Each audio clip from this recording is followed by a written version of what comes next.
guys, welcome to Bible Breakdown. We're doing Psalms chapter 74. This psalm is titled Prayer for Israel, a Maskil of Asaph. So I have 3 different points for this chapter.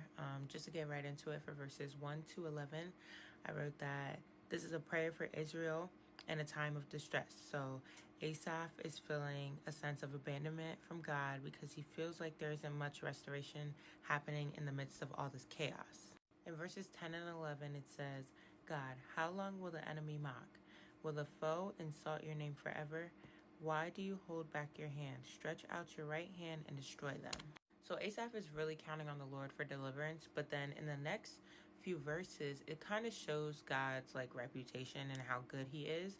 So for verses 12 to 17, I wrote, even with feeling sorrow, God's working hand is still acknowledged for the things that he's already done. So in verse 12, it says, God my King is from ancient times, performing saving acts on the earth. So then after that verse, everything mentioned is the saving acts that God has done. So it talks about dividing the sea with his strength, opening up springs and streams, making summer and winter, setting all boundaries on earth, and things of that nature. But then to end the chapter, for verses 18 to 23, it basically reiterates what was being said in the first section for verses 1 to 11. So I wrote that it circles back to the initial request of deliverance and intervention done by God from the people that mocks the Lord.